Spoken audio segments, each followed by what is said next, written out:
Best relationship advice you've ever heard, received, or given?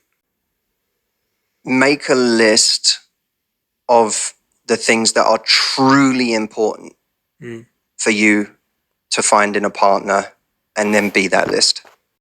This golden advice that Matthew Hussey talks about right in this interview was actually given by Joe Dispenza, and it has changed my life, you guys, because I really do believe in today's era, at this time right now, that in order to date someone else, you should be eligible first to date yourself.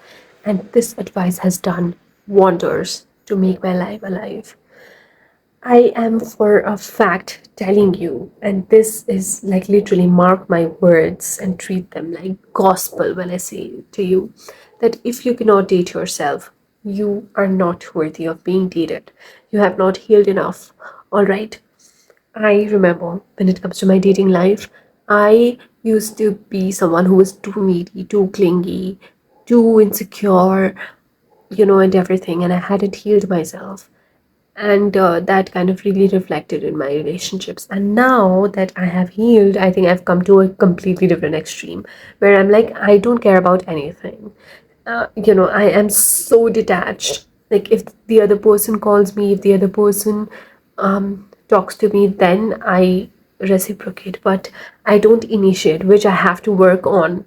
I have to learn to initiate, to be more sensitive about things, to be more relatable, because sometimes when a partner sees something, for example, this is a very funny example. For example, if my partner tells me, I I feel very bad that my cat is sick, then I wouldn't feel anything. I just wouldn't care, whatever. But now I think that it's wrong, because although I don't have a pet and I don't like pets or cats and dogs, but maybe for him, it may be a very important thing, right? And he wants my support at that time, not for me to really not react or not think that it's too important. So I think that is something that I've learned, that even though it's not something that is relatable to me, but I should still feel that empathy and that sensitiveness for my partner, and I'm really working hard for it. If you're not worthy enough to date yourself, if you don't like yourself, how would someone else like you? And you won't have the confidence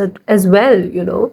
For example, if you're someone who would only date people who loves to read books, you don't feel yourself too attracted to people who don't read books. How much have you read? You cannot be just reading 2 3 books and expecting a date partner to have read a lot of books, right? You have to, first of all, be a person who reads a lot of books in order to attract someone who reads a lot of books, right? Likewise, if you're someone who wants someone who's verbally very good, very nice speech, very nice speaking abilities, communication skills, right?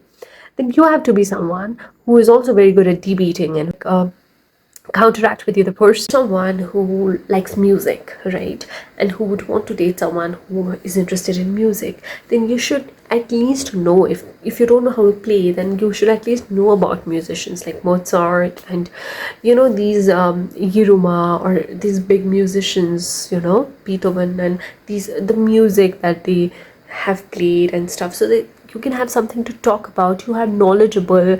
Instead of just wanting someone with knowledge, you should be knowledgeable. And the thing is, when you come to a point where you're very knowledgeable, when you know things, when you know about world affairs, when you know about books, when you know about music, when you have a degree, when you know about technology, when you know about cars, when you know about skills, when you are so self-adequate, when you know about art, right? You attract people who are similar to you, friends as well as partners. But if you yourself don't really like yourself, or you've not come to a point of liking yourself or being good enough, then even if you're searching for a good partner, it's not going to work. Have you healed? What if you are someone who's very clingy, very needy, very desperate? You will never attract people. Even if they're attracted to you, they will just run away. If you're too insecure and if you're too desperate.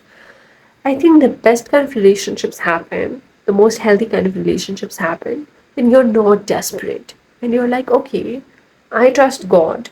God is with me. Let it come to me. Let it come to me. Baby, let it come to me. If it doesn't, maybe it's not meant for me, or maybe it's not the right time, Let it come to me. If it doesn't, it's fine. Just like it's almost like you have, this analogy. I love this analogy. It was given by the wizard Liz. She says, manifesting is like asking an order to the restaurant and just be quiet. It's coming. It's coming. The order is coming, but you have to wait. You're not desperate for it, right? Once you order the food, you're like, okay, it will come, right? You have this belief. In the same way, believe in God, believe in universe. Just ask for it and improve yourself. Keep on improving. It will come, baby. It will come, all right? And it's the same with relationship, with partners, with career and everything. And that's what I'm telling you. This is the best advice. And that is why I wanted to really elaborate on this point that if you want a partner, then first heal yourself, make yourself better, improve on self growth. All the things that you want in a partner, first of all, develop that in yourself. You become your partner, and then judge if you would date yourself or not. If you would date yourself, yes, then the other person is coming. Because you attract people who are like you attract people who are similar to you, you meet them. And it's very logical if you think about it. So once you are at a point where you have grown, where you are self-sufficient, you attract people